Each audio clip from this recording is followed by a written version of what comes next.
All right, good afternoon, everyone. We are starting the Public Safety and Administration Subcommittee hearing for today.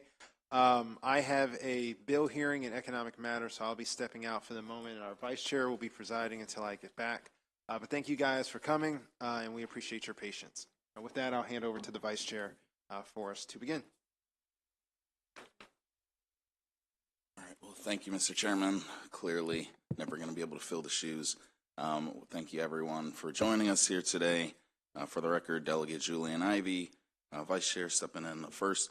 We're joined by the Division of Pretrial Detention and Services of DPSCS, which handles the processing and care, custody, and control of those detained in Baltimore City, as well as city DPSCS facilities.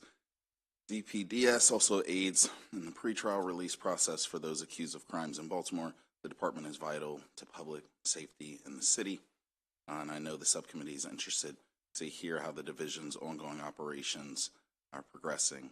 We'd also be interested to hear how the division is providing pre-release services to women, given that we do not currently have a standalone pre-release center. We're also joined today by the Property Tax Assessment Appeals Board, tasked with hearing appeals on the assessment of properties all across Maryland's 24 jurisdictions. The board will be followed by the State Department of Assessments and Taxation, which is responsible for conducting property assessments and administering property tax credit programs. And finally, we'll be joined by the State Board of Elections, and I know we're eager to hear about how preparation for the upcoming 2024 election is going, and the board's ongoing work to ensure every Marylander can access their right to vote in a streamlined and modern manner. I'd like to welcome as well the board's new executive director, a dear old friend, Jared Demarinis, who we've known for quite some time here in the General Assembly. So again, thank you everyone for being here. And I'd like for us to get started with DPSCS. Mr. Cash, Jacob, would you like to get us going? Thank you. Yes, thank you, Mr. Vice Chair.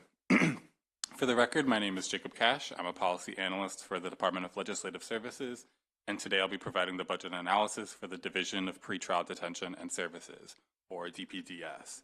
DPDS differs from the correctional function of state government because it operates 6 facilities that make up the Baltimore City local jail complex and functions such as arrest booking, pretrial release, and serving juveniles charged as adults.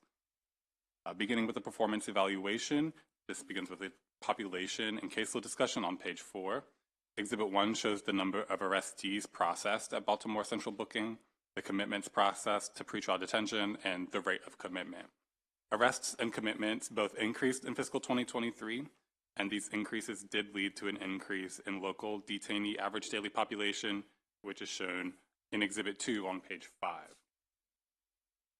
The federal detainee population at the Chesapeake Detention Facility is being downsized, which created a net reduction in the overall pretrial offenders held in Baltimore City.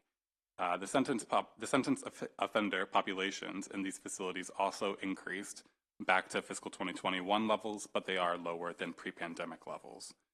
The average length of stay is under 3 months now compared to 13.2 months during the height of the pandemic. Assault rates are discussed on page 6, or excuse me, just assaults. Exhibit 3 shows the number of assaults as calculated using DPSCS managing for results and average daily population data. There was an overall reduction in assaults from the peak in fiscal 2022, but that reduction was mostly caused by central booking trends. MRDCC, CDF, and the Youth Detention Center also are experiencing heightened assaults, primarily in the Youth Detention Center. Assaults on staff decreased on the whole by 15%, but at MRDCC they did have an increase. Additionally, there was 1 homicide reported in DPDS facilities in fiscal 2023 with investigations ongoing, and there was 1 homicide also reported in fiscal 2022. Exhibit 4 on page 8 shows the pretrial release services program intake trends and investigation workloads. The rate of investigation has been lower since bail reform in fiscal 2017, but cases increased in fiscal 2023, including the first year-to-year increase for pretrial investigations that we've seen since the MFR measure was established. Exhibit 5 on page 9 shows the performance evaluation for PRSP. The goal has been met since the MFR measure was established, both for the number of arrestees or the number of defendants who were arrested on new charges, as well as the number of defendants who failed to appear to their trial date. Moving on to the budget, I'd like to bring your attention to page 10 to discuss proposed deficiency appropriations. Since the 2024 budget was established, about $8.3 million in added funding was needed to bring this agency's budget into line with their spending expectations. The majority is for electricity and food costs that are higher than expected due to inflation, as well as $3.3 million needed to extend their share of the medical contract. Exhibit 6 on page 11 breaks down the $272 million allowance by the area that it's going to. The personnel costs for the approximately 1,789 employees total $197 million, or 73% of the budget, while inmate medical costs also make up a large share of this budget. All the other costs that are needed to operate this division total $36 million and are primarily composed of utilities, miscellaneous contractual work, and food. Moving on to the proposed budget change between fiscal 2024 and 2025, Exhibit 7 on page 12 breaks down that reduction of $20.6 million. This reduction is mostly coming from overtime earnings. The overtime reduction is a substantial departure from recent budgets. And for illustration, for this budget, they needed $48 million in overtime in fiscal 2023, but are only budgeted $24.8 million in 2025. As pointed out in the overview analysis, the overtime utilization is not necessarily reducing, especially not reducing by half. So it's a concern that DLS that this overtime budget is reducing so much, and we're asking DPDS to comment on that. Moving to the personnel section, there is a net reduction of 3 positions from the agency, removing approximately $360,000. The number of vacancies also declined by 64 from the previous year. There are currently higher vacancies among COs, entry-level COs, than any other classification, but the rate of vacancies are higher for administrative positions, particularly for CO dietary, supply, and maintenance officers. And Exhibit 8 on page 14 shows the number of vacancies per facility, which are lowest at the Baltimore Central Booking and Intake Center, which is something that you would expect based on their transient population. Moving on to the issue section, the first issue I'd like to talk about today is a settlement that was approved by the Board of Public Works this past year for a tragic case of victimization while in DPDS custody. This case involved Mr. Wallace and the event happened in 2014. The state was found by a jury to be responsible, at least negligently responsible, for causing his injuries, as well as violating his rights. The jury in this case awarded Mr. Wallace $25 million. However, the Maryland Tort Claims Act limited that recompense to only $200,000, which is a reduction of over 99%. Mr. Wallace filed suit again against the state due to this reduction and claimed that the MTCA was in violation of his rights. In order to avoid this, the state settled for $7 million, and that was the approved amount by the Board of Public Works. This case is pretty egregious, and it's the most that the state has had to pay out for a DPDS settlement, but Exhibit 9 shows the other cases that were approved by the Board of Public Works just in the past 3 years. In fiscal 2022 and 2023, there were 9 cases each. They totaled $360,000 in fiscal 2022 and $379,000 in fiscal 2023. So far in fiscal 2024, so since June, there's been 4 additional cases that were approved for settlement by the Board of Public Works. There's a variety of causes for these cases. Some of them are similar to the reasonings that resulted in Mr. Wallace's settlement, However, they really run the gamut. It's important to note that a settlement payment does not constitute an admission of guilt or a determination of wrongdoing. But in most of these cases, the court did find that the plaintiff's claims had merit, and they denied the dismissal claims from the state. For many of these individuals, the wait has been years long since they received this amount, and the amount is typically only enough for legal fees rather than the full amount that would take to make them whole. And that process is governed by the Maryland Tort Claims Act, which currently limits the claims to $400,000 per individual and $800,000 per instance. Mr. Wallace's case would have brought into question the constitutionality of that, but the state did settle, and so that case is no longer going to be bringing the constitutionality of the MTCA into question. Related to these issues of inmate brutality and state accountability, there is a bill under consideration that would create a correctional ombudsman to investigate, review, and assess the administrative actions that DPSES is taking to resolve instances of wrongdoing. The unit may be a beneficial system for preventing cases from reaching the Board of Public Works and may help to create a sense of trust and justice within the walls. On this issue, DLS is asking DPSES to comment on efforts to improve the administrative remedy process, diligently investigate claims of wrongdoing of employees and of others, and maintain the safety of claimants while investigations are conducted, as well as comment on any changes to employee training relevant to the use of force, negligence, retaliation, and preservation of rights. And finally, commenting on the potential correctional ombudsman. The second issue I'd like to talk about today is the Duval v. Hogan consent decree. This begins on page 18. The decree is part of a longstanding litigation that originated in the 1970s and has a history of over 740 motions. The most recent consent decree was signed in 2015 at the behest of the ACLU on behalf of the plaintiffs. The agreement included a settlement amount of $450,000, which covered a portion of legal fees for the plaintiffs. It also included the requirement to comply with 12 areas and 54 provisions. The deadline for compliance has been extended several times, and the most recent extension lasts until June of this year. However, the division is not on track to be in compliance by that time. Appendix 2 lists all of the provisions, but Exhibit 10 on page 20 lists the ones that had changes in compliance since 1 year ago.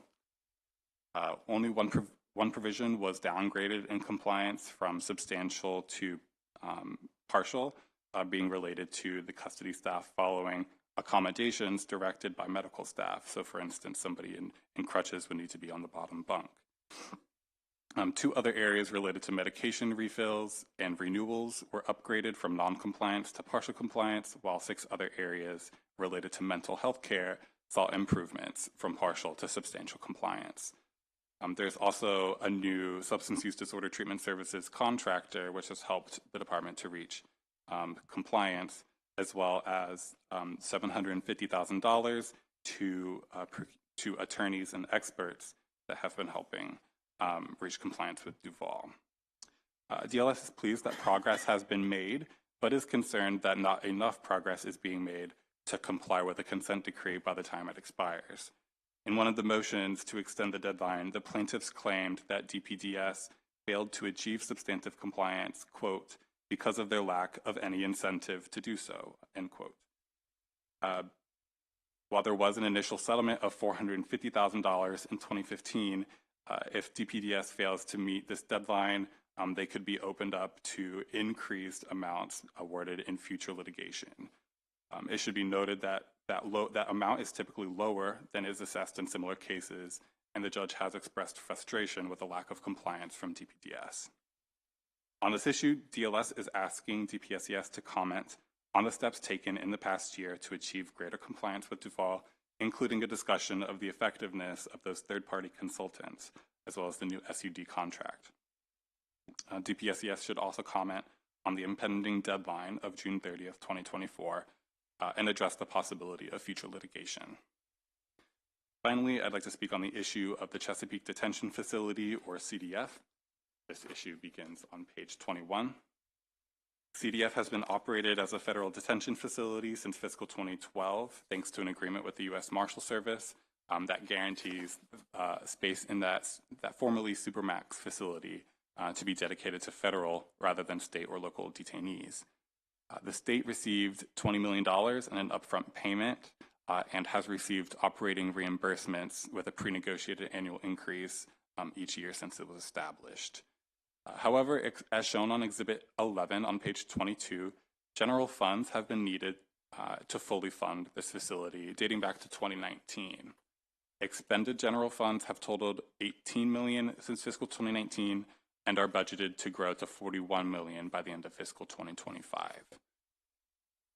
As a reminder, the detainment of federally charged individuals is not a state function or priority, yet the agreement in place with the U.S. Marshal Service requires state resources and employees to be diverted to support that facility and provide personnel costs that are not covered by that negotiated reimbursement. On this issue, DLS is asking DPSES to comment on plans to utilize the Chesapeake Detention Facility upon completion of the agreement and discuss strategies to reduce the need for general funds. In conclusion, DLS recommends concurring with the governor's allowance, and I'm ready to take any questions you might have. Thank you so much, Mr. Cash, for your wonderful work there. Colleagues, questions for the gentleman? Thank you. All right, we have joining us today one of my favorites here, Secretary Scruggs. Please come right on up.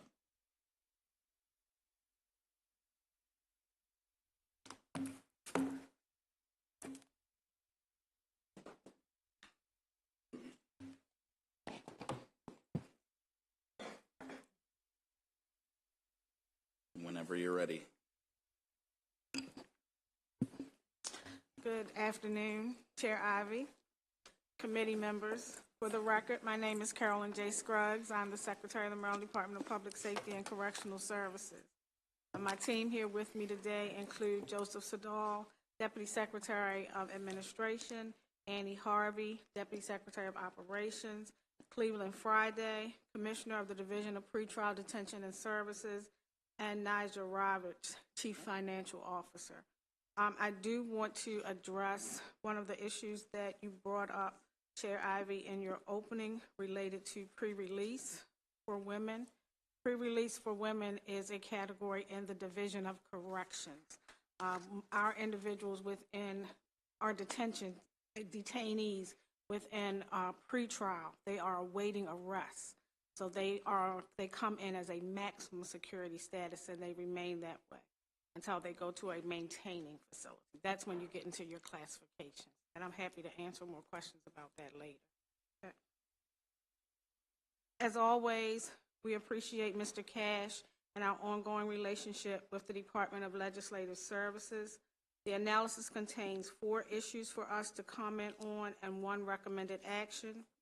First, the department was asked to comment on the anticipated decline in overtime spending for the division. The department, in conjunction with DBM, monitors all salaries related to spending and has the ability to realign as needed. The second issue the department was asked to comment on is the administrative remedy process training results from the Wallace case and the pros and cons of a correctional ombudsman.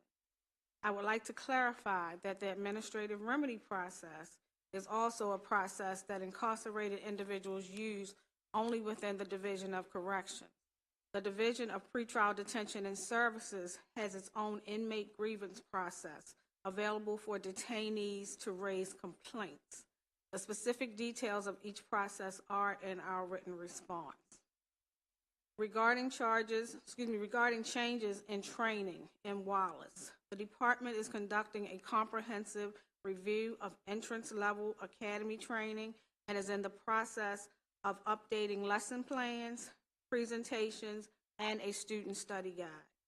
Within the training, instructors are focused on the constitutional rights of incarcerated individuals.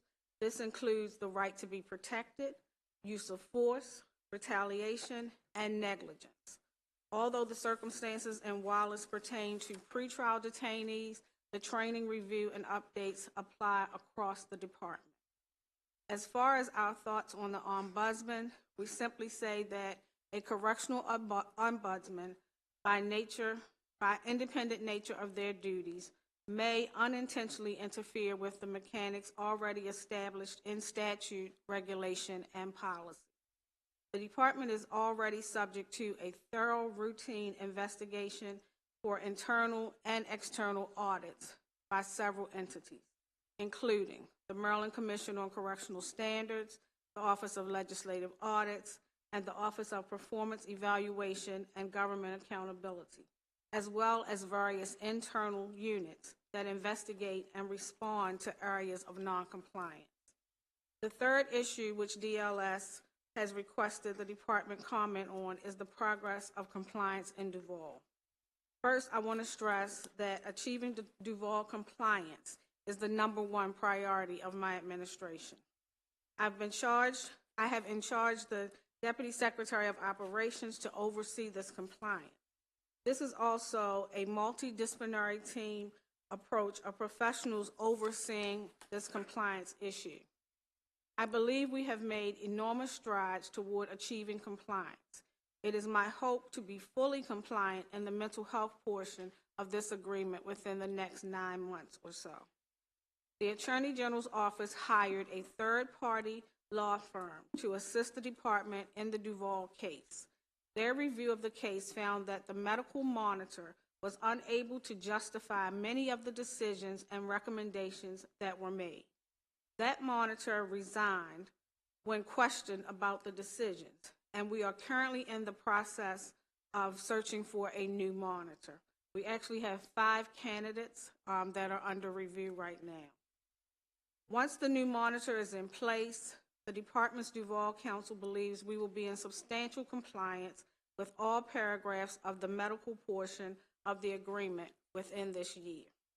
I'm incredibly proud of everything my team is doing to come into compliance with this settlement agreement.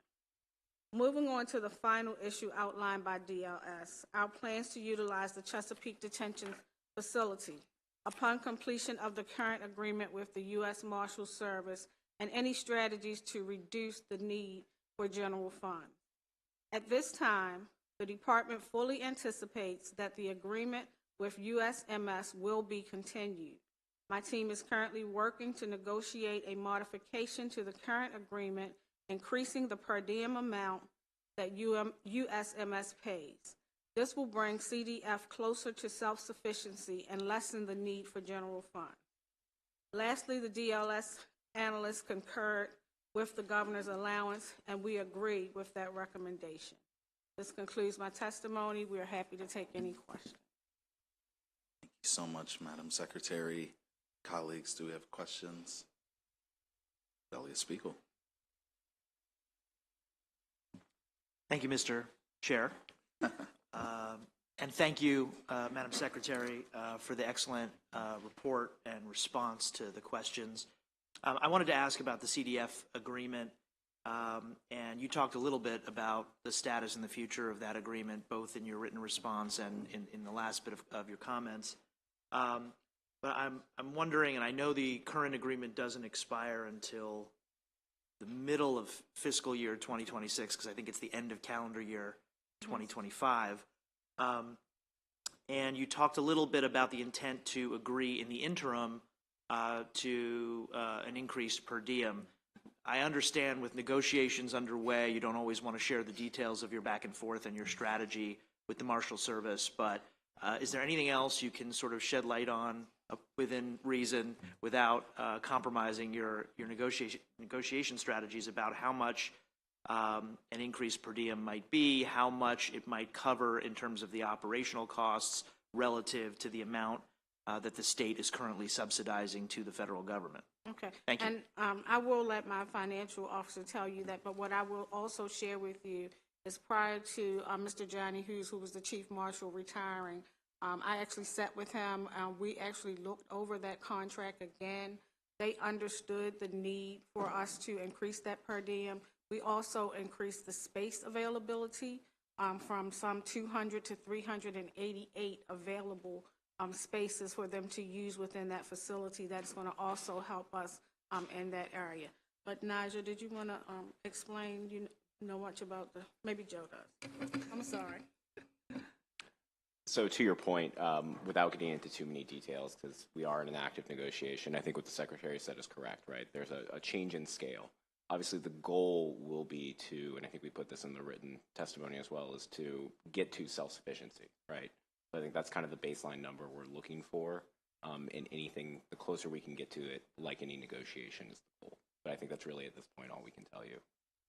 What about in terms of timeline for that as well? And that may also be something you can't answer today. I certainly understand that. I don't know if there was like a particular goal to reach an agreement or a modification of the existing agreement by, end of this fiscal year or by some certain deadline, or if the answer is we can't say right now because we're still in active negotiations, then I understand that. Yeah, I mean, I think we're trying to get it done as soon as possible, right? The quicker we can get an increase per diem, the better it is for everyone involved. But as far as an actual, deadline, that's not something we're discussing at this point. Understood. Thank you.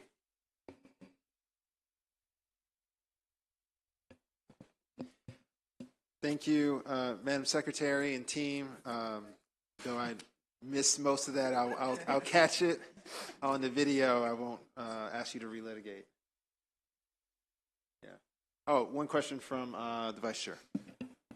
Thank you, Mr. Chairman, and really this comes from discussion that we've been having, and I thank you, Madam Secretary, for mentioning that women pre-release. Yeah, it's not under your purview, but could you just talk to us about some of the resources that are available to women for this pretrial release discussion here that we're having? Okay. Mr. Fry, did you want to talk about? I can certainly talk about it. We'll go ahead. So I know because I was a warden in pretrial for years. Yes. So the women there are afforded the same opportunity as the men. There is substance abuse, substance use treatment disorder, availability for counseling that is there for the women. I understand that we have a very small women population, so of some 921 men that are there, there are usually less than 100 women at any time there, sometimes not even 20 women. So they move so fast that the programming is not something that they complete all the time. So we try to do things that are one day or week activities that are more counseling type sessions. Because when they come into the Division of Corrections, then they're going to get the long term. However, if they are not sentenced into the Division of Corrections, we do have a reentry component within pretrial that we connect them to the community services that they need. So we're still working with those women to make sure that they get what they need. I hope I answered your question. Really did. Thank Okay. you, Mr. Chairman. Thank you. No problem. I actually have a follow-up, just for clarification. So does that include reconnecting with their family or their children? Absolutely. Any type of mediation that needs to be done, whether it is court-ordered or whether when they are evaluated by a medical or mental health specialist that determines that that mediation and that connection is significant either to their healing or their conditions of confinement that are going to happen or conditions of release with the courts, we work with that as well. Okay, thank you.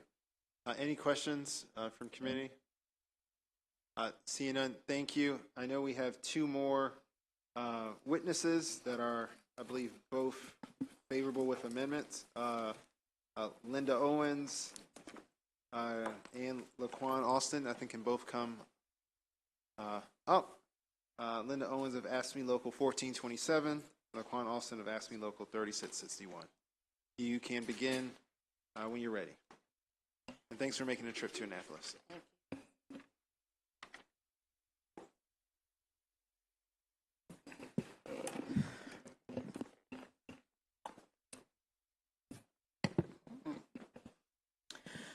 Good afternoon.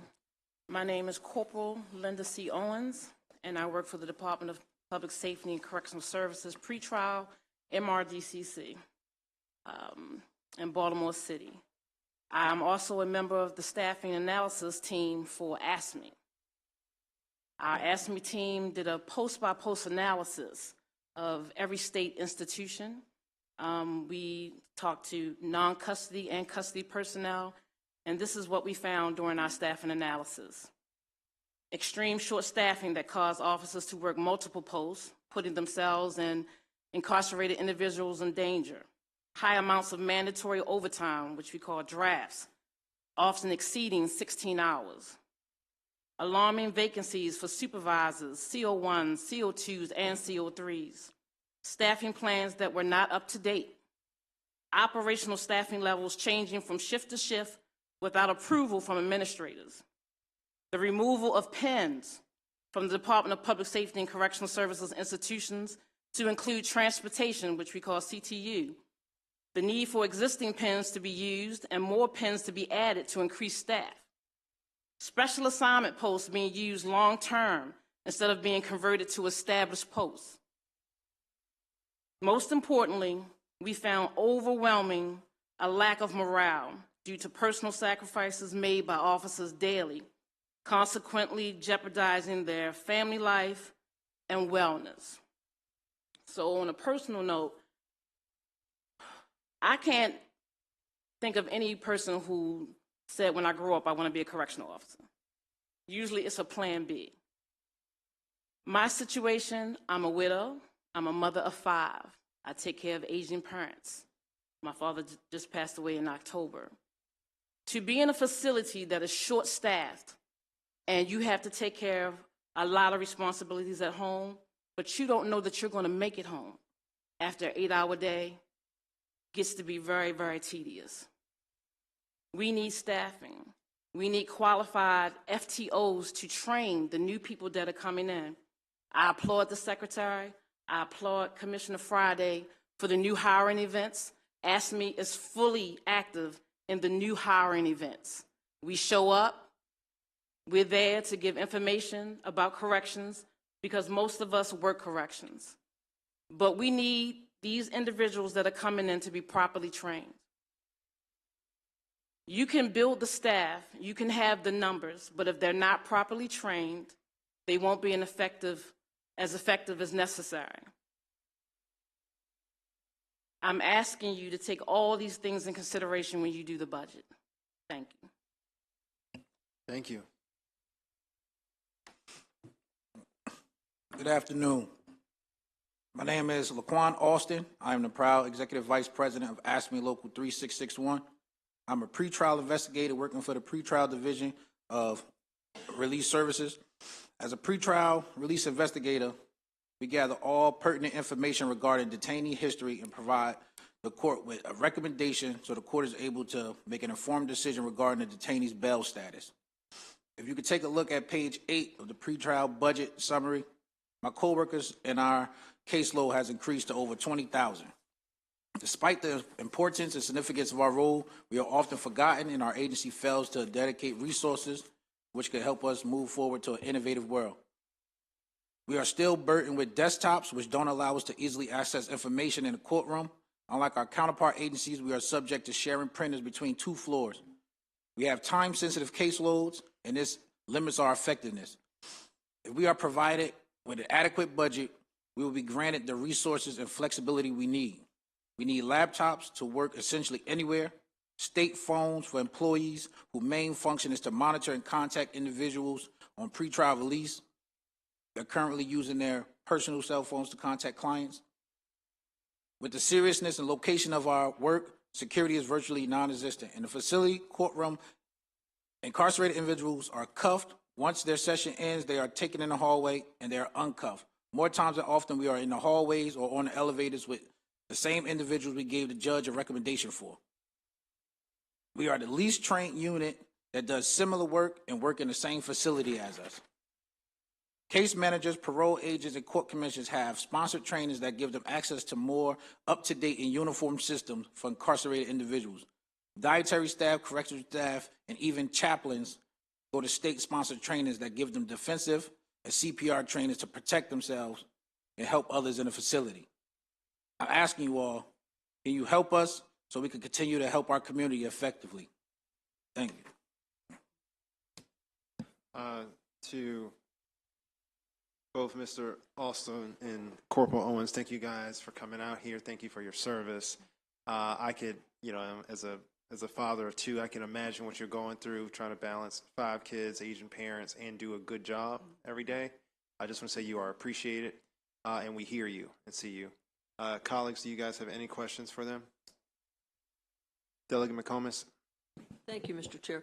I just would like to ask the two speakers here, has there been any really serious incidents because of the lack of training and the lack of the number of personnel that you really need, so people aren't working, two shifts and hopefully getting 8 hours of sleep, but I doubt it by the time you get home, and then you got to get back up? Right. I appreciate that question. Like the gentleman said before, MRDCC right now has the highest rate of assaults. Some of that is from a lack of training. Some of that is from senior officers not taking on FTO responsibilities. Some of that actually is from the tablets situation, where you see most facilities actually are benefiting from the tablets being in the facility. That actually has made the rate of assault go down across the state.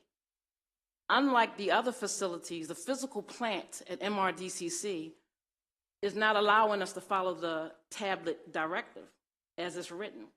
The tablet directive says that the incarcerated individual shall be able to charge its tablet in its cell, or the cabinets that we use to charge the tablets has to be placed in the housing unit so they can have access to it. Right now at MRDCC, we do not. We don't keep the tablets per the directive as it should. And it does cause tension and hostility because they are paying for that service, which they should have access to. So we're not benefiting like the other institutions with the lower assault rates. What we need is money. We need money because we need all the outlets that we removed. Our maintenance department removed on their own. They removed all the electrical outlets from the cells, and they need to be replaced so we can follow the directive. And I guarantee you those assault rates will be lower. Real quick question, why did they remove the outlets? Was it a safety issue, or? They believed it to be a fire hazard. Incarcerated persons will be incarcerated persons. They'll use it to light what we call wicks, to smoke. So they thought that if they removed all the outlets, you wouldn't have that problem, but they just use other sources. They'll use the security light. Anything can be deemed a fire hazard in a prison. A piece of paper can be a fire hazard. Thank you. Sir, do you wish to comment or anything?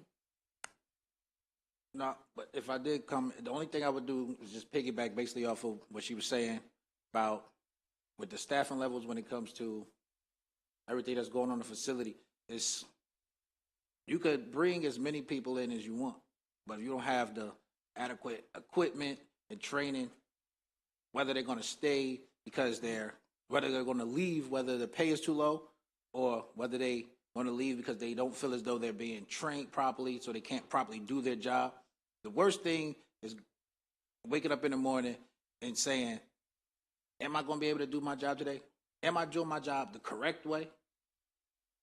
Just things of this nature. We all know that one mistake, one mishap, and especially in a facility, that's your life. So without proper training, proper equipment, it's just going to be mayhem. Can I ask a follow-up, sir? Yeah. So my question is, I noticed that the administration of your facility left, right? Do they understand? Oh, no, not everybody. Okay. My question is that have they have you communicated with them, and do they understand the stress? Well, fortunately, ASME and the facilities in the Baltimore City region, we have LMCs, labor management meetings. Those labor management meetings are productive and effective. What we cannot resolve within the institution, we meet with Commissioner Friday.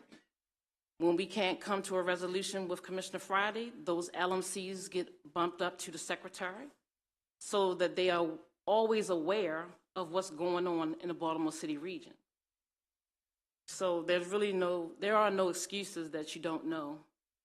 Is it a lack of money? Yes. All right, thank you. Yeah. Thank you. Thank you guys so much. I just want to acknowledge for the record, there is a representative from the admin still here who's taking notes and following up. Yeah. Just for folks online who may not be able to see her, there's someone that's still here. Thank you guys for your testimony. Thank you.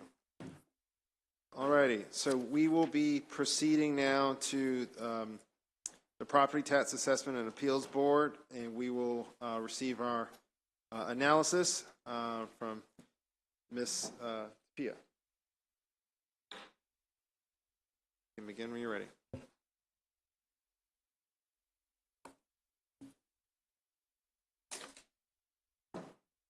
Thank you, Mr. Chair, members of the committee. Again, Samantha Tapia, Budget Analyst with Department of Legislative Services, presenting the analysis on the State Department of Assessments and Taxation. Looking at the operating budget summary on page 1 and also Exhibit 5 on page 9 in more detail, the fiscal 2024 budget increases by $2.4 million or 1.5% to $155.8 million. This is mostly due to $3.4 million in the allowance for IT projects and services, $3 million increase in the allowance for the homeowners tax credits, and $1.4 million in salary and benefit increases. But these increases are partially offset by a decrease of $5.1 million due to one-time costs in fiscal 2024 for an audit. Sorry, Sam, are you on the property tax assessment? Or are you on SDAT right now? I'm on SDAT. Oh, yeah, we had asked for property tax assessment. Sorry. No worries.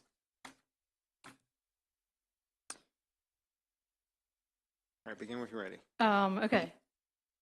Same person presenting on the Property Tax Assessment Appeals Board. Okay, operating budget summary.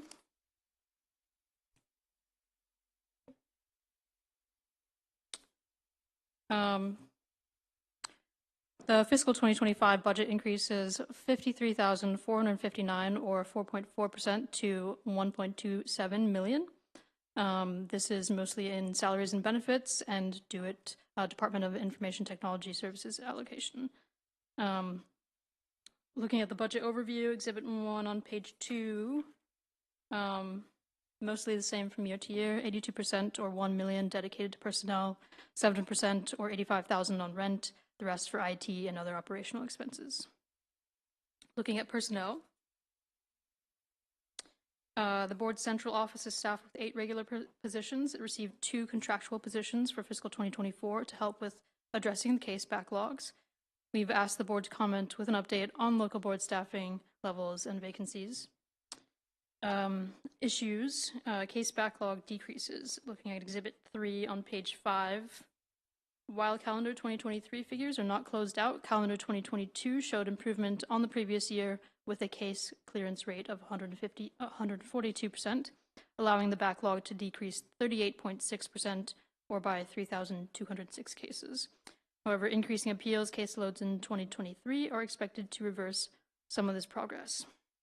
We've asked the board to comment on factors that contributed to the high clearance rate in 2022 and into calendar 2023, including any impacts from new contractual personnel and on the adequacy of assessor staffing at SSTAT for the needs of the appeals boards. Then looking at reversals by the tax court in calendar 2022, it's on page 6. We're starting on page 6. A second goal of the board is to ensure that decisions are accurate and fair, with less than 10% of decisions appealed to the Maryland Tax Court. The board has mostly been meeting a maximum 10% goal in both number of appeals to the Maryland Tax Court and numbers of reversals. but there has been regular improvement in the percent of reversals from 2015 to estimated 2023. We've asked the board to comment on the long-run trend and what factors have contributed to the improvement over time. But we don't have any recommendations beyond the request for commentary, and we recommend concurring with the governor's allowance. Thank you, Sam. Any questions from my colleagues on the analysis? Seeing none, thank you very much. I think now we will welcome PTAB.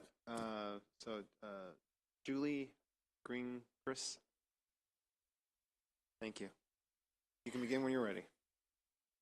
Good afternoon, Chairman Lewis and members of the subcommittee.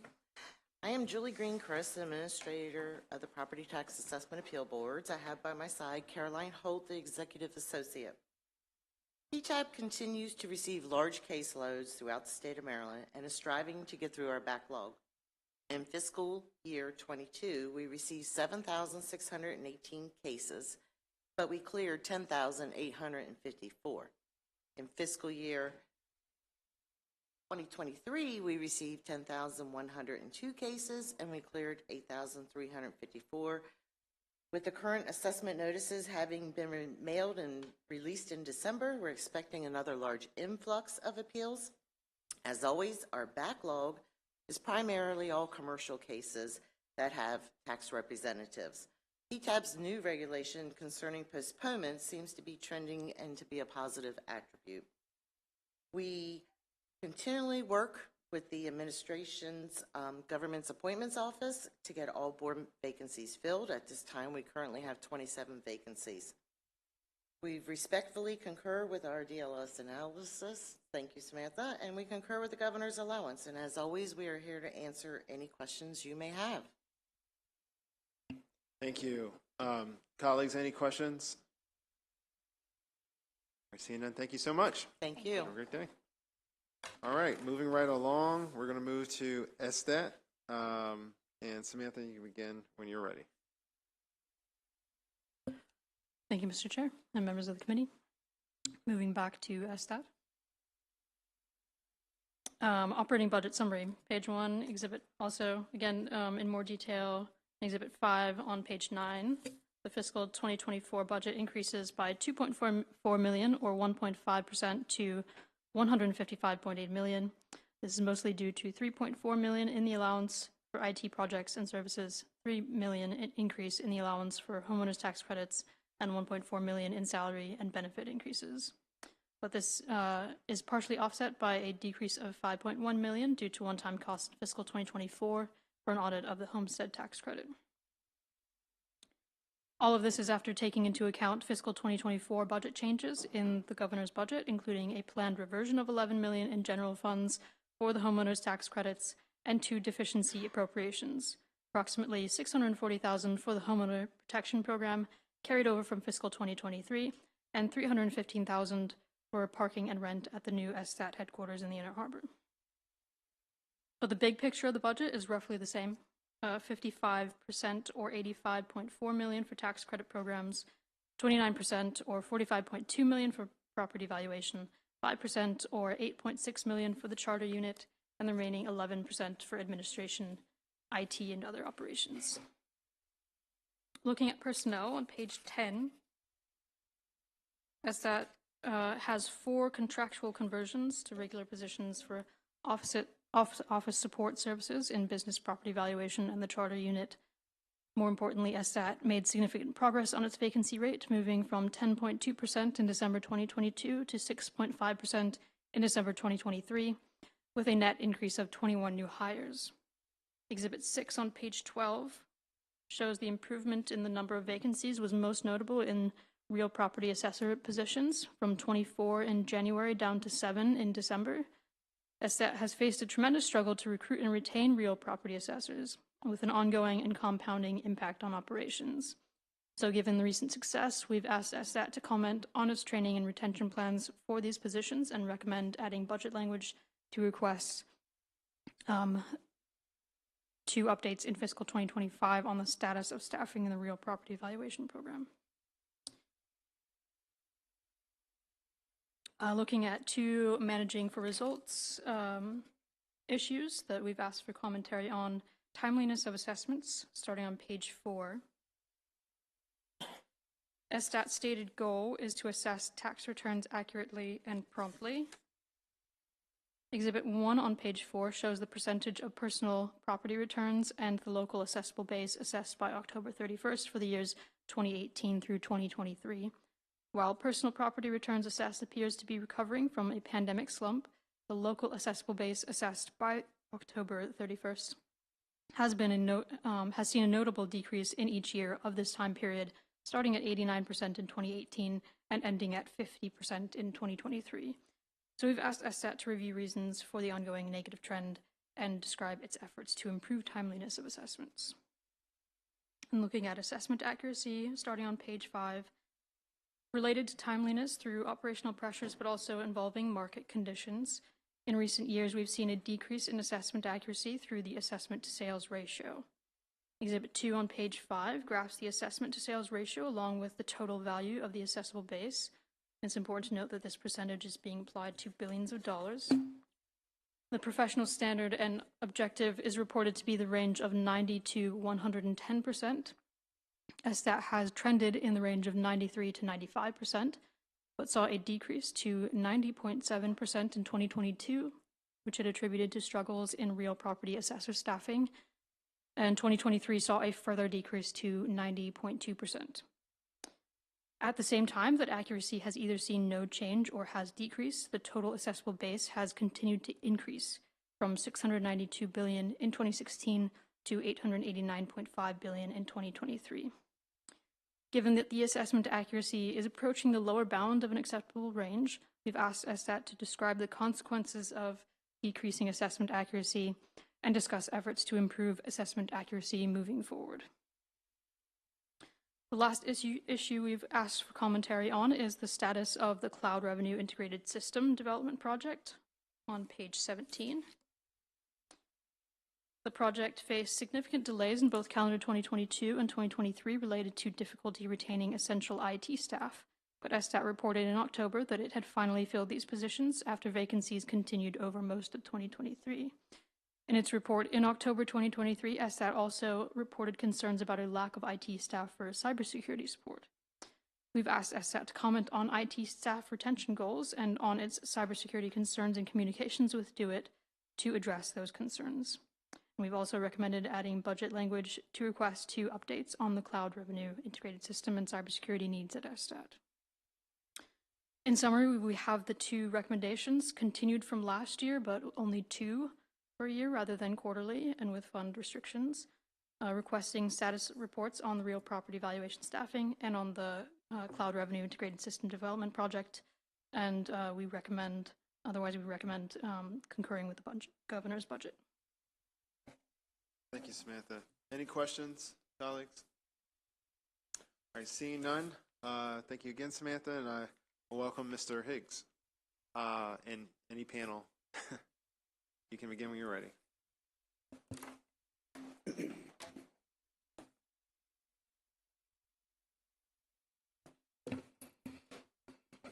Thank you, Mr. Chair and members of the subcommittee. For the record, my name is Michael Higgs, and I am the Director of the Maryland State Department of Assessments and Taxation. I'd like to thank our analysts for that very thorough job in presenting SSTAT's budget. With me today is our Chief Financial Officer, Christina Trotta. We have Jamonese Clark, the Director's Head of Special Projects, to her right. Dan Phillips is our State Supervisor of Real Property. And also joining us is our Tax Sale Ombudsman, Corbett Webb, and our Legislative Liaison, Joshua Greenberg, in the galley. SSTAT is the strangest agency in all of state government. No one handles as many varied and disparate functions as we do. These programs include real property valuation, which is the property assessments, business property valuation, which is business personal property assessments that are collected by 17 counties in the state, public utility valuation, and franchise tax valuation. We also run the business charter services, which is typically handled by a Secretary of State's office in other states. This does charter legal review, charter processing, charter forfeitures, trade names and name reservations, and uniform commercial code filings. We also handle all of the state's property tax credits. which include the Homeowners Tax Credit Program, Renters Tax Credit Program, and Homestead Tax Credit Program. Statewide tax exemptions are another big part of what we do. These include the disabled veteran currently on active duty, surviving spouse of active duty military personnel who died in the line of duty, 100% disabled veteran or surviving spouse of a disabled veteran, blind person or surviving spouse of a blind person. And recently we've added a tax sale ombudsman's office, which runs the Homeowners Protection Program. And we also handle ground rent registrations and redemptions, which is a vestige of Lord Baltimore's time in running the state of Maryland. And we try to make it as easy as possible for people who do not own their homes in their property in fee simple to redeem those ground rents and convert the property to fee simple. You have a written testimony, but I'd like to highlight some of the exciting accomplishments we've had recently. The department has invested significant time and funding to improve its business charter services, which include simplifying filing instructions, adding a resident agent search and select option, and we took a collaborative approach with our online vendor to make our 24/7 online support more efficient and accurate for our customers. We also added an online feature allowing filers to change their filing type from non-expedited to expedited or even next-day filing, all from the comfort of their home or office. These enhancements improve the customer filing experience, reduce the number of rejected filings, incentivizes electronic filings, and cuts down significantly on the most high-volume service requests we receive. Looking ahead, SDAT recently awarded 3 vendors a proof of concept project to fully migrate the Maryland Business Express system to the cloud, a 2-year modernization project which will make Maryland an even more attractive spot for starting, owning, and growing a business. I'd also like to put a little plug out for our website, Maryland Business Express. Governor Moore just put out a new introduction that we launched today, so very exciting, and we thank him for his interest in our efforts. I like to think that SDAT is responsible for making Maryland the best state in the country to live and work. The department has been working tirelessly to support Marylanders striving to make a better life, especially those who are currently struggling. Since launching the Office of the Tax Sale Ombudsman on January 1st, 2020, the department has helped thousands of homeowners access tax credits and grants, housing and financial counseling, and legal services and other programs to keep homeowners in their homes. With the help of our legislative partners, the department launched the Homeowner Protection Program, a unique program that pays off delinquent taxes and fees for homeowners at risk of entering or who've already entered tax sale. The department pays these fees in the form of a manageable loan and provides comprehensive assistance to homeowners to find new ways to cut costs and secure a more stable and sustainable financial future.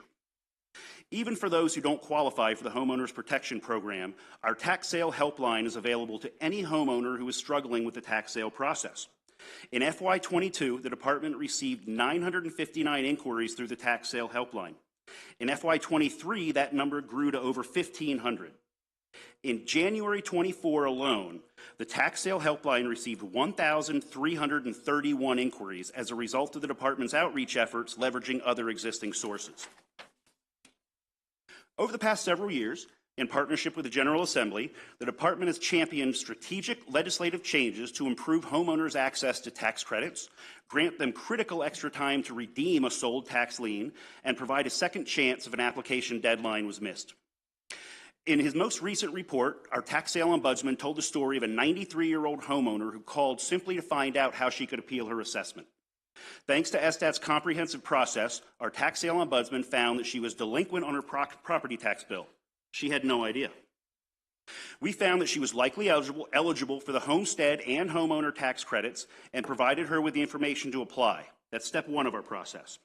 Step 2 of our assistance escalation process is following up and facilitating a solution. This month, Corbett is going to follow up with her and make sure that she's still on track.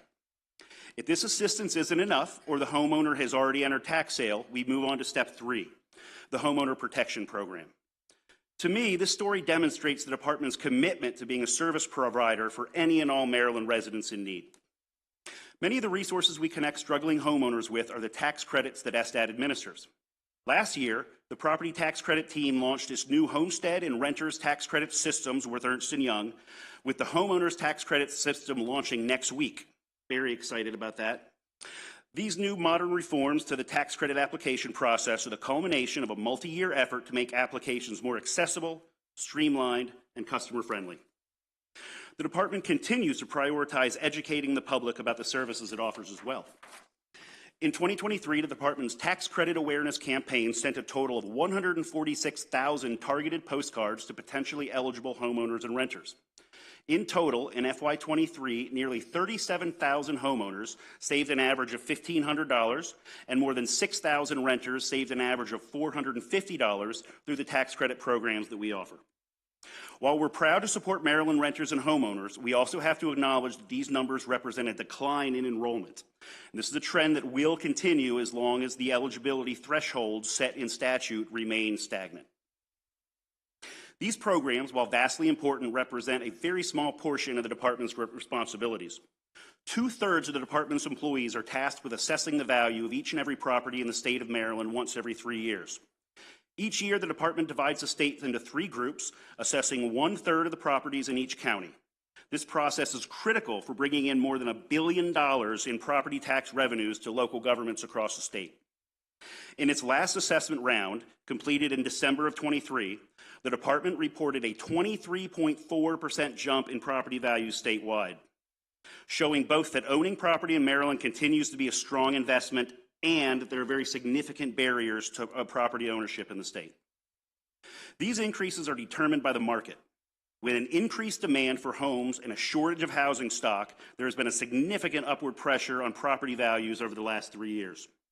The Real Property Division still suffers from employee retention concerns. However, we are extremely grateful to Governor Moore for his support in the FY25 budget by providing increases for all of our real property assessors and additional much-needed increases for our beleaguered commercial assessment staff.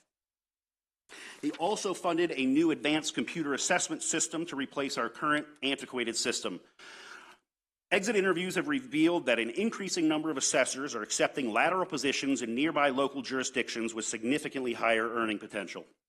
Looking ahead, the department estimates that it could lose 20% of its real property staff in the next few years, many of whom will retire and take critical institutional knowledge with them. This is an unfortunate trend that has impacted the department's assessment offices for years and has contributed to a concerning decline in the accuracy of the data that we're reporting. Unless the department can find new and innovative ways to consolidate resources and facilitate more efficient operations between its assessment offices, assessment accuracy will continue to decline, I'm afraid. It is for this reason that the department introduced legislation in the 24 session to consolidate its 24 county assessment offices into 8 regional offices. Efficiency measures such as this will be critical as the department enters its next phase of bringing more accurate and timely assessments to Maryland homeowners and our county finance office partners. Thank you very much, and I and my team are ready to answer any questions you guys might have. Thank you. Any questions from colleagues? Delegate Spiegel. Thank you, Mr. Chair. Thank you and your team for your great work. I'm a big fan of the consumer-facing free search services that SDAT provides. I know a number of us use them for all kinds of business and government needs. I did want to ask, this is kind of a specific question in the weeds here, but in the staff analysis, there was mention in some footnotes about the fact that some real property assessor hiring data for the fourth quarter of fiscal year 2023 was missing due to a changeover in a reporting process or something, right. and that there was supposed to be a supplement from the department on that information. I'm not sure if we've received it yet. The data has all been submitted. The problem relied on, or was basically the fact that we were reporting things a quarter behind, and we were able to move to catch up and report current data. So we didn't miss any data. It's just the titles of the reports look a little confusing. But all the data has been submitted. Has been submitted. Okay. Thank you. Thank you, Mr. Chair. Any further questions? Vice Chair Ivey. And thank you for the wonderful work in the presentation to our our analysts as well. Wanted to ask specifically if you all have been doing any hiring events in Prince George's, Baltimore City, just to kind of expand the group of people that are doing these assessments. So we have currently offices in all 24 counties, and where we have needs, we do run special advertisements targeting those communities, and we have shown up at various community events. Jamie, do you know of any specific Baltimore recruitment events, or Dan, or that Prince we've done George's lately, or Prince George's? We've done several of those events. We've had Shannon Porter from our Prince George's County office participate in those, along with Marie Smith, who's the supervisor of assessments in Baltimore City. As there have been multi-agency recruiting events that have been done, we've taken applications on the spot for various jobs. Wonderful. And I'll just extend the invitation. We say it all the time here. If y'all ever have any hiring events, things of that nature, please send it along to members of the assembly so that we can send it out to our networks as well. Because we know you're doing the work. It was a rhetorical question that I had, but we just want to help amplify the work that you're doing. Facebook too. We also leverage social media as much as we can, try to get the word out. Social media, who uses that? No, thank you so much. I appreciate it. Thank you guys again for the presentation. One of the questions I have was going back into the changing to the regional assessor. Or the assessments. I just wondered, can you explain that for me a little bit? Does that mean that folks who are within one county will be, I guess, utilized in another county? I guess if there's some type of ratio is off. Just walk me through that a little bit. So with the advent of modern technology, large data sets, aerial imagery, we don't need to have assessors walk around a piece of property or a home nearly as often as we used to. It used to be really needed boots on the ground for every property assessment, but now with all the different tools we have available to us, it's far less often required. We've also been leveraging different ways of interacting with our customers so that they don't need to come into the office anymore. We have multiple different ways of conducting an appeal, from a letter appeal to a telephone appeal to a video appeal over Zoom, in addition to in person. So the need to actually visit an SDAT office is even once every 3 years has been greatly diminished. So if we can eliminate some of the redundancies that come with having a management structure that is literally like a one-story building.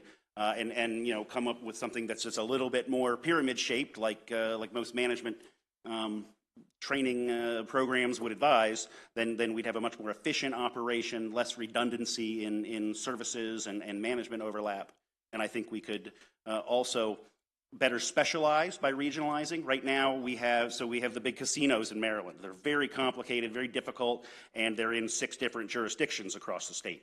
Rather than having 6 different people in parts of the state become expert at casino valuations, we can take that work and specialize it in an office. Same with the exemptions. Property exemptions are an extremely complicated and nuanced part of the assessment function, and if I can take that knowledge and concentrate it into an office rather than have everybody be up on all the details of this complicated task, then I think we could drive a lot more efficiencies and produce better data. All that makes sense to me, and that update was appreciated. Last question I had, I see in your written response that I think your IT projects that are like completed now, so I guess I just wanted to ask, like, how's now that it's done, how implementation and stuff is going? Well, the implementation was a bit of a nightmare getting to this point, but the fact that we're here is just wonderful. We're on the mainframe. We have too many of our systems on the mainframe, the Annapolis data center here. And finding mainframe programmers, people who are familiar with COBOL, green screen interfaces, and can translate that into modern computer languages, is not a skill that's being taught very many places these days, and it's very difficult finding somebody with those skills at the prices that we have available to us to pay. So we ended up with a revolving door where we had trouble keeping a contractual person of that nature for more than 2 weeks at a time before they would get an offer to leave for 50 cents, 75 cents more on the dollar than we could pay. We finally do have somebody in there who can help with those conversions, and now our projects are moving at pace. Got it. Thank you so much. Any further questions from my colleagues? See none? Oh, so I'm sorry, Delegate McComas. You're going to get upset with me, but I have a weird question. Some states are non-disclosure states, and so you don't have all the assessments on the internet that you can look up like you can here. So what I was wondering is, a lot of older folks, including myself and husband, we get all these solicitations. We want to buy your house, no complication. No, you don't even have to sweep the floor. You know, we'll buy it as is. The concern that I have is that I think it's a lot like the asbestos litigation, where people were, they would buy out your settlement for a lot less, and then the Brian Frost came in and kind of fixed it. So I was just kind of wondering do you feel that that's contributing to all this, being that we're an open state as far as our assessments? If they weren't using SSTAT's data, they would be using Zillow's data, or one of another, half a dozen companies that's out there valuing homes and like putting Zillow that information out there. Yeah. Okay. All right. Thank you, sir. You're welcome. Thank you. Do we get a copy of his letter? Because I didn't see it, but It should be on Okay, the well, state's website. I worked on that stuff Yeah, it's on last night, so, it's on the okay, laptop. all right. Yeah. Yeah. Thank you guys so much for coming. Have a great day. All right. Now we will be moving to the State Board of Elections with Ms. Rye's analysis first from DLS. You can begin when you are ready.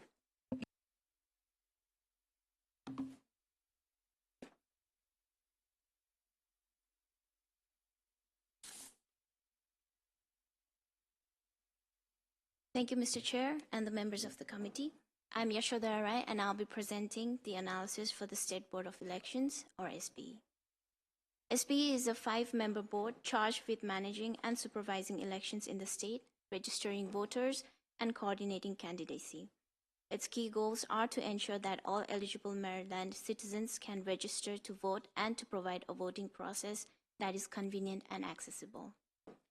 As shown here on page 1, the budget for SB increases by $10 million in fiscal 25 compared to fiscal 24 after accounting for proposed deficiency appropriation.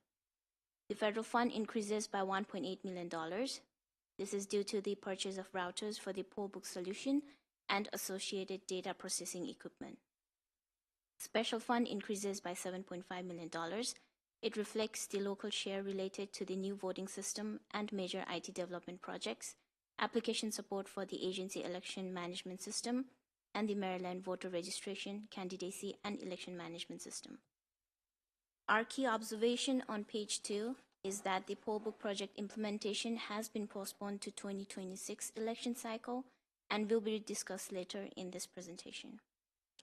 Turning to page 3, the fiscal 25 budget includes 2 proposed deficiencies for SBE for fiscal 24, which totals to approximately $1.6 million. One proposed deficiency appropriation would provide $1.5 million in general funds for bonus payments for returning election judges as required by Chapter 157 of 2023. The Local Board of Elections, or LBEs, require approximately 23,000 election judges for primary election day and 19,000 for the early voting period for the 24 elections. According to SB, 5 of the 24 LBEs have reported that 50 to 85% of election judges in their jurisdiction are expected to be returning election judges. SB has not received an estimate from the 19 remaining LBEs. The other proposed deficiency appropriation would provide 1 new position and approximately $99,000 in federal funds for a Chief Information Security Officer position. Exhibit 1 on page 4 shows a total of approximately $58 million in the department's fiscal 25 allowance. 36.1% of the allowance supports necessary equipment, supplies, and temporary staffing for election operations, which includes processing voter registrations. SB's 3 major IT projects, the poll book project, the new voting system, and the new Maryland campaign reporting information system, make up 19.6% of the fiscal 25 allowance. Personnel expenditures comprise of $6.9 million, which includes 54 regular positions. Turning to Exhibit 2 on pages 5 and 6, The largest expenditure increase occurs in the new voting system, major IT project, which amounts to $10.1 million. Although the 2024 presidential general election occurs in fiscal 25, the largest expenditure decrease occurs in ballot printing and mailing, approximately $1.9 million, along with voter outreach materials amounting to $1.4 million due to the timing of the expenditures.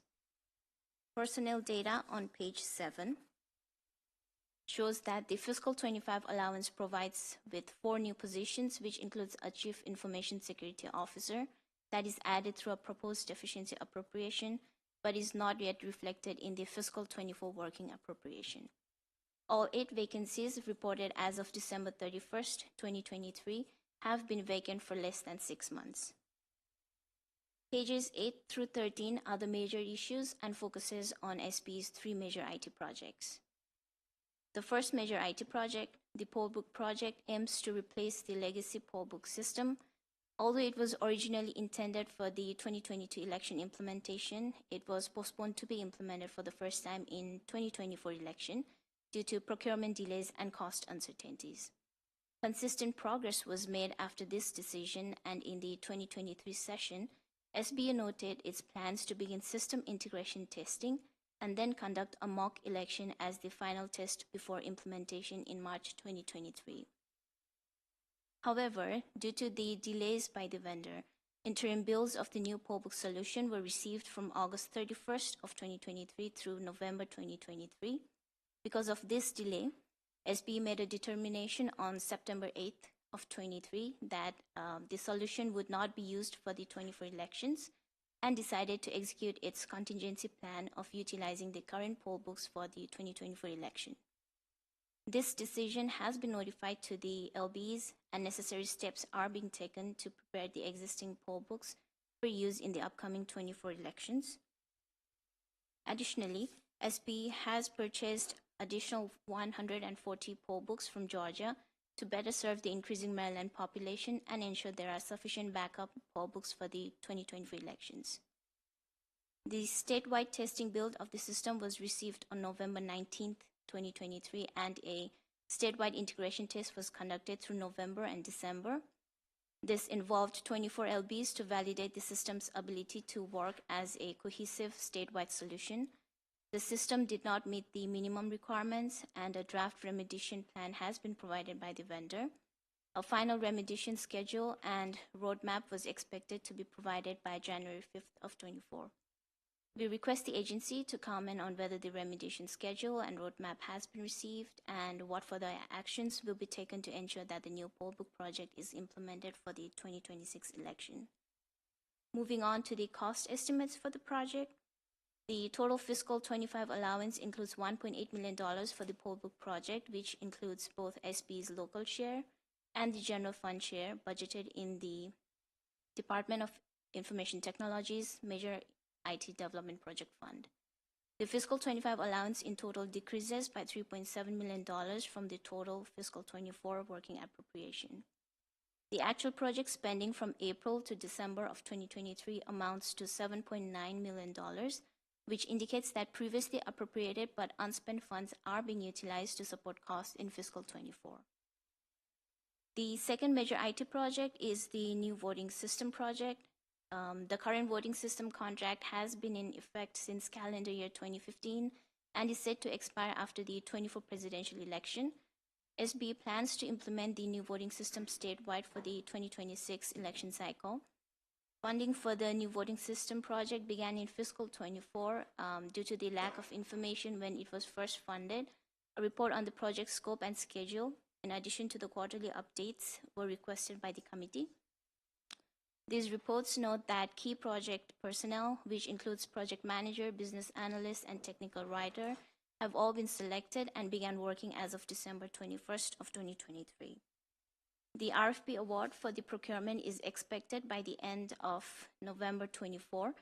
SB plans to include the non-visual access clause as part of the RFP to ensure that the new voting system follows Maryland's non-visual access requirements.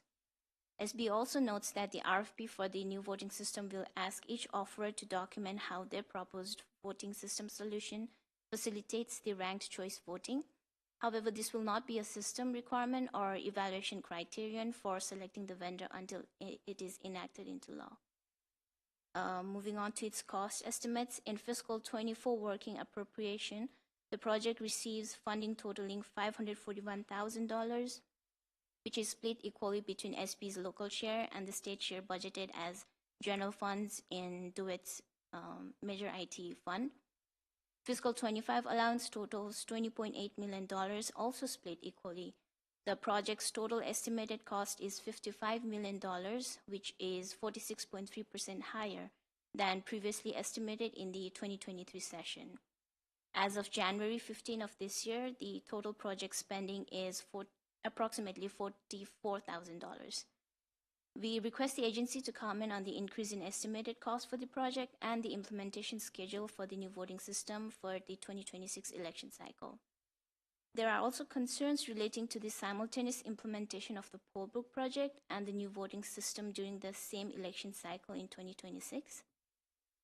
SB is considering a potential pilot launch of these major IT projects for municipal and special elections to reduce strains on LBs and resources during the planning and implementation process. We request the agency to comment on its efforts to mitigate impacts on their own staff trying to implement these two major IT projects at the same time.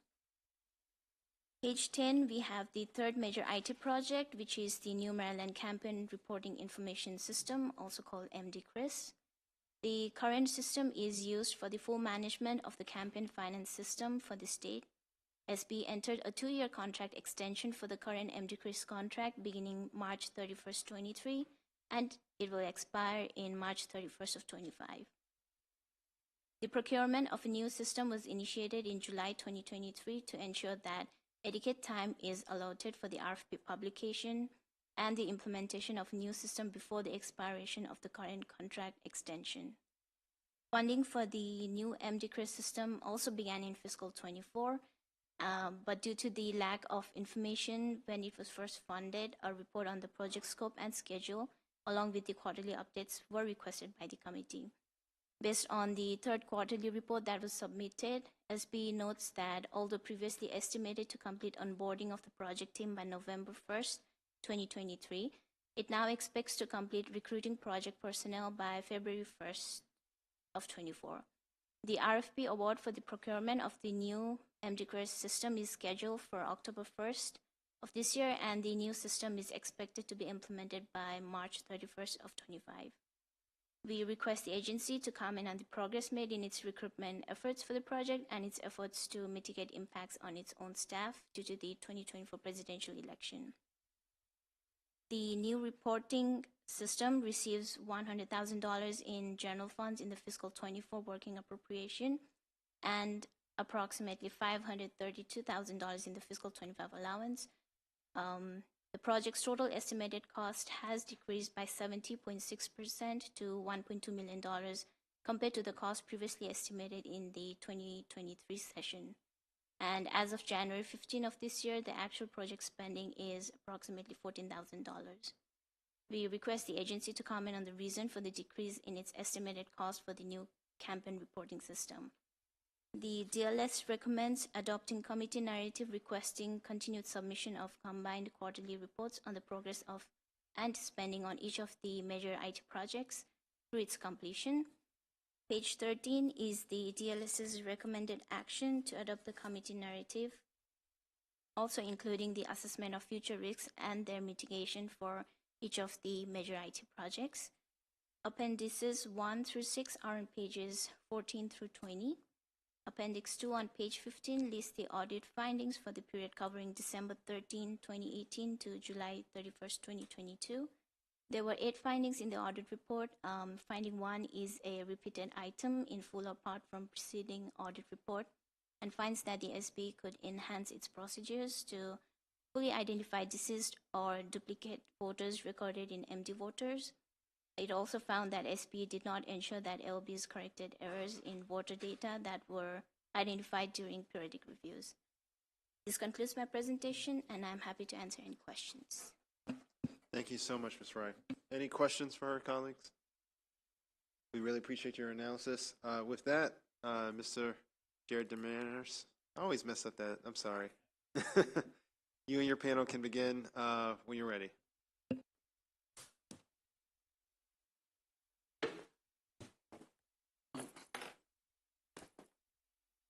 Thank you, Chair. Just want to say thank you for the presentation and the analysis. And I just wanted to say this is like the first time in 25 years that you've had someone new here as a state administrator here. So, you know, it's I have a new team as well here. Just to introduce Katie Berry as my deputy administrator, and Verona Williams is the new budget director as well.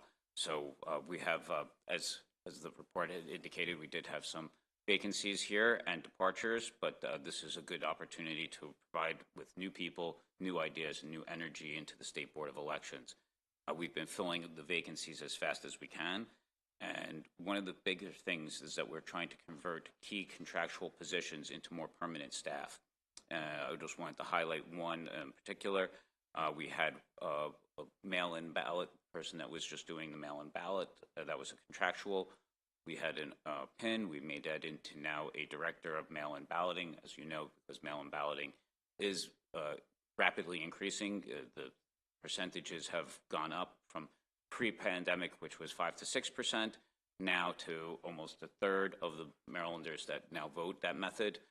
We are looking at it and analyzing it after this election to get a good trend on it to see if it's going to maintain it at that high level, or if not. I think it will, because of the people that are in the mail-in ballot program, almost 80% of them are on the permanent absentee ballot list. So it looks like it's here to stay, and this is one of the things that we wanted to make sure that it was in-house, because that's a key function. We also have put in the request for a CISO officer, as she has mentioned, and that's another one that was contractual that we want to keep in-house, because that is a key position with security and with IT implications. So I wanted to make sure that those are kind of coming inside and going forward. Additionally, as we go through this year, we are looking at our entire agency and trying to make sure that there is no single points of failure in our personnel. We're looking for more abilities to look and to see and bolster our positions as well through that. So this is something that we are ongoing and making sure that it's a part of it. As the new administrator, with my team, we are trying to be very proactive in our election management. And one of the bigger things is we're just being more transparent with our upcoming procurements for the board members, counties, and the public. That is more on the administrator's report. So a lot more of our budget stuff is going to be more in the public domain than in the past. So it'll shine some light on this. Additionally, one of the things is that, as you're aware of, we had a little bit of, I would say, new turnover as well in the election directors and the locals as well. One of the things is that I am addressing that with Mayo. We have implemented a mentorship program with the committee so that, basically more seasoned election directors can help out local newer ones. And we are also forming a redistricting committee so that we have a transfer of knowledge just in case people start retiring. You might not think about 2030, but to us, that is very close, especially when you do every 2 years. All of a sudden, you think of it in different elements here. So redistricting is right around the corner for us. And finally, we've also established a Maryland Election Administration Education Program, and it's a professional class for election officials and staff through SBE, basically to receive extensive training and to be kept up to date on current issues, and allowing them to feel confident in knowledge and providing efficient, secure, and reliable elections to the citizens of Maryland. This is all we've done since me becoming, since September. Additionally, we are trying to do more on the social media front. We have the contract for social outreach, and this is very important to identify the State Board of Elections as a trusted source of information in the battle against mis and malinformation. And allow more outreach and engagement with the youth. This is how they communicate. This is how they engage. We're no longer a passive agency. That model has passed. The current model is that elections, with all this disinformation, has to be more interactive with it. Otherwise, people are not trusting the results. And if they don't trust the results, or if they don't trust me to say that this is the winner, then you have a difficult time governing. So it all kind of works together here. And so before, I would say in the past, election administration was always just, here's the information, here's some dates, and everyone kind of takes it and leaves it for what it is. Not anymore. We're under attack for our, our honesty and our trustworthiness, so we have to engage as well to help battle that. So with that, it's one of those things that I just want to say, we've kind of been toying around with the new motto and everything else, and I've come up with this little thing here. I'm not sure it's the greatest, but it's verified, open, trusted, and empowering. So if you take the first letter of each one, it spells vote. So it's kind of like what we're all about, which is, verifying the system. We're open, transparent, and trusted, and empowering the citizenry to vote. So, with that going forward. House Bill 1200, which was the election judge compensation, it did have an impact, as the analyst has mentioned. We see that we are getting more recruitment of returning judges, of which right about now is about 60% are returning. So I think that these types of elements and laws that have been passed have had a good significant impact on us. It does have a budgetary cost because it's an extra $100, but it's one of those things that have worked out well for us going forward. In preparations for the 2024 presidential cycle, we have done redistricting in Baltimore City and Worcester County, and we are now, of course, trying to do expected turnout with vote by mail, in-person voting, and in-person election day voting as well. We have basically started to have all our critical contracts in place. With it moving forward, we have had the voter registration application. We just mailed that out to every eligible voter before the primary. So this is to Democrats and Republicans. Another batch will be mailed out prior to the general election to all the others that were not eligible for the primary election. So that's ongoing right now. We've had our ballot printing contracts moving forward, and all the staffing and transportation contracts as well. And we also have social media monitoring. So we're trying to look at and seeing once again about this idea of disinformation on the web. We're looking at it and taking it very seriously. Along the lines there, one of the things is that on this social media monitoring, it's not just English-speaking sites that I wanted to monitor. I included Spanish and Chinese as well for it, so that it can, because those communities are basically very targeted for disinformation, and it's harder to reach. So I wanted to make sure that we have had expansion into those communities as well. So one of the things that the analyst had mentioned was, of course, some of the OLA findings. We have hit the streets running, trying to address those immediately. One of the things is we've, basically requested additional personnel positions to address a lot of those findings. And you've probably heard that from the other two panelists here. More bodies, of course, moving forward here. But yes, as we get more and more, I would say, mandates from the General Assembly to implement, and we want to ensure oversight over the local boards, we would need some more positions, and we address that with the OLA findings in trying to do that.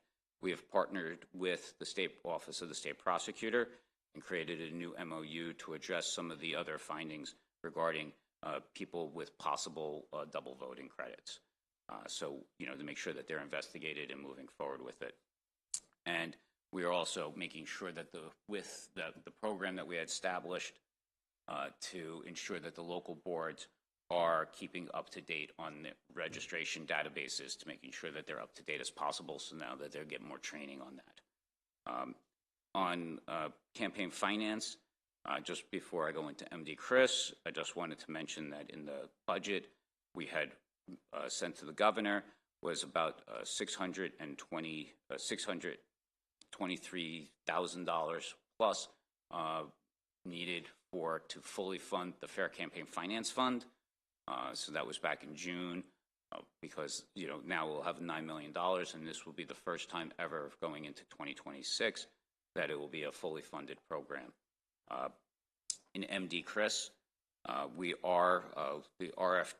RFP team is in place. We have a project manager and a technical writer.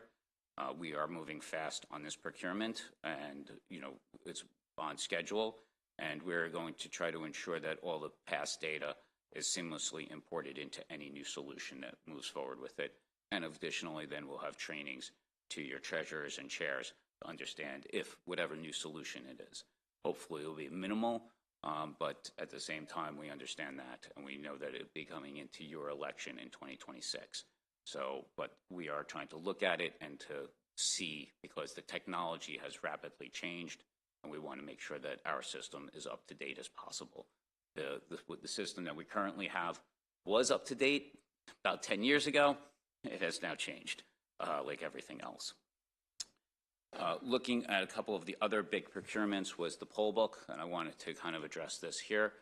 Yes, that was one of my first major decisions, was to look at the poll book. The vendor was not meeting the minimum viable products. We had to basically go with the existing poll book solution that we have. It's been tried and true for the upcoming 2024 election. We have worked with them in the interim. We have, engaged the local boards and other subject matter experts in our office to make a final determination, which will be coming soon, as to whether they can continue on and what the viability of their product would be for 2025 if we have a special election, and 2026. So we're already looking at that going forward. In the interim, as the analyst had mentioned, I had scoured the entire country looking for as many of the existing poll books that we have out there. We found them. They were all in Georgia. And we bought them and we brought them up here. So it was very good. So we now have all the poll books that exist for the current election, and the locals are very happy to have the additional. 2 were bad, so we have 138 of the 140 that were working. So they were very happy to have those additional spares as we move forward with it. The reality of the situation is this. This procurement has set us back a minimum of 2 years. We are looking at it and going forward with it, because this is once again back to the timeline of things here. There's one thing that I know for certain that is going to occur, and that is 2030, we're going to have redistricting. And, that's going to occur. We have to prepare for that redistricting effort as well, with the new voter registration system going forward there, so that we can implement whatever plan the General Assembly has and put it in seamlessly into our system, rather than doing some data entry, because that's where the problems occur. Because when you have a person taking another plan and putting it in there, it's just human error. So the less we can have for that, the better off we are. So that's going to go. The poll books were supposed to be implemented for 24 with a new voting system in 26. This has now pushed everything back. It's the same sort of personnel that will be doing the UAT testing and everything else on the poll books and on the voting systems. It does create a strain on it. So this will push our timeline back a little bit here with the voting systems. Additionally, there's a factor that as we move forward with the voting systems, the EAC, which is the Election Assistance Commission, just released new guidelines for it. It's a 2.0. It's the VVSG 2.0. Currently, there is one vendor that has been certified to the 2.0 standards. All the other vendors have submitted their equipment to be certified, and it looks like they will be certified in 2026 because of the way the EAC operates. This is another factor that we have to just weigh as we go forward with it. Right now, we are still proceeding, moving forward with the contract, making sure we're looking at options to see if we purchase or buy something, whether or not it can be moved up seamlessly into 2.0 standards or not. But this is also looking at a whole bunch of factors, as well as weighing what happened with the poll books. and moving forward. So that's kind of the reality of what is happening on the streets there. So I think with that, the only other thing is, please don't cut my budget. You can always add more money to it, but don't cut. We have a 2024 election, and we need every penny that we can get. But with that, I submit that to the chair, and if you have any questions, me and my team will be happy to answer them. Thank you for that comprehensive overview. Any questions from our members? Delegate Spiegel. Thank you again, Mr. Chair. Mr. Administrator, good to see you again as always. Congratulations again on taking the reins. I could talk election law and policy all day with you, but we're here to talk about the budget. Yes. So I just wanted to ask if you wouldn't mind giving us a quick refresher on the aspect of your agency's funding that comes from the local share. There are a number of references to that in the staff analysis and in the response that you all provided, and I know that it sort of describes how the local share will cover 50% or so of the costs of certain aspects of elections. And if you could just sort of refresh and go over with us on how that local share is calculated, how it's provided, in terms of the costs of elections. Thank you. Sure. So, right, it's a 50-50 split between us and the counties, and it's statutory. So, the 50% share that is the county share is based upon the population and voter registration data, I believe. And so it's not all equal, like amongst the 24 jurisdictions. And Baltimore City, for this portion here, is a part of the jurisdictions. So that's the 50-50, and it's limited into voting systems and election equipment at this point here, and that's all statutory in there. One of the things that I wanted to address is to kind of really define that. It has been a sticking point between us and the counties for years. So through regulations in the interim, because we can't do any regulations right now, but we're looking at it and trying to address how best to kind of lay out the actual costs. And one of the bigger things that we've uncovered and has been a benefit, a boon to the locals, is the idea of warehouse space, because we put our voting equipment there, and the state is supposed to pick up 50% of the share of the warehouse space. So right now, not all the counties have been using that. We're surveying them to make sure that they have the ability, who's being paid, and some of them right now are going through, I would say, a transition, either asking for new warehouse space or upgrading, and we're part of those discussions to ensure that. So, but we are going to kind of spell it out, and one of the things is I've also addressed this to the county finance officers. We had met with Mako and addressed it with them, that they always have my line to open up. So a lot of this is now going to be spelled out. So it's not going to be, uncodified language or something else. There'll be a COMAR provision and be like, oh, there it is. This is 50%. This is not, and kind of go forward with it. Thank you. And I'm assuming there wouldn't be any significant budgetary impacts for you if all the counties took advantage of the 50% coverage of warehouse space costs from your agency, for example. So right now, the answer is no, because it was uncodified language that the General Assembly had codified, but some of them might as they move into new spaces, because a lot of them right now are using county-owned facilities, and they're busting out at the seams. So if they move, there could be budgetary implications, because that's what happens. Understood. Thank you. You're welcome. Thank you. Any further questions? Jared? I just knew one was coming. Yeah, no, I didn't. I know. I just have to. I'm a Republican, okay, and you know what's going on. I mean, the Trump won and he got stolen and everything. And I just kind of wish you could talk to us about that we have a secure system, and because we get emails from people that are like, they're weird, and I'm sure you get them too, and just that our system is very good. The other question I wanted to ask you is, Early voting, now that we have that mail-in voting is very popular, is it possible we could scale back on the number of days? Because, I mean, that's very, what do I want to say? I mean, for Harford County, we have, I think, 4 or 5 different sites, and having to man that for 10 to 12 hours a day for maybe 5, 6, or 7, 8 days, I'm not sure which, you know, that really kind of takes a lot out of the system. Because, you know, we're let's see, 260,000 population, you know, overall.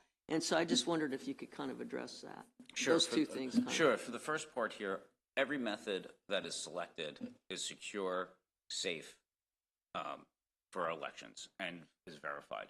So one of the things is, like, a lot is going on with mail-in voting. It is a secure method. It is tried and true. It is just being now used at a greater rate, but it's always been there. And so the process is exactly the same. And, you know, the results, everything has been checked, double checked, and plus at the end of every election is audited. So you can have full faith and confidence in our system. As for early voting, that is up to you on the esteemed body. It is mandated in the Constitution that you have early voting. You don't even use all the days currently that the Constitution, I think, allows, which is up to 10. But you have the ability to change that law. We will implement whatever laws you want to implement on that front there. That's a policy decision.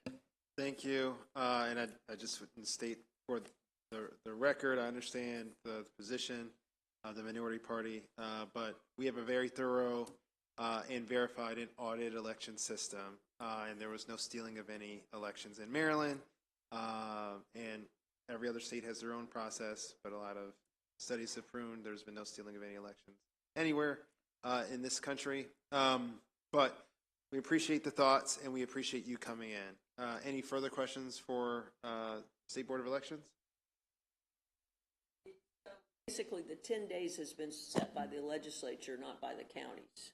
In other words, could the county say, okay, we're going to only have 4 days or 5 days? It's a policy question. Oh, I know. Yeah, not a budget question for us, but we are allowed. And I will say this, which you can't say, like there's conversations about the utility of how many days you have, especially with the expanded early vote and same day and whatnot. That being said, it has been the posture of Maryland to provide more secure modes for people to vote. So I think the Ways and Means Committee will be reviewing that. So a lot of folks send emails. They also can get archived. So again, thank you guys so much for your presentation. And with that, I would say today we are adjourned. Thank you so much. Thank you. Thank you.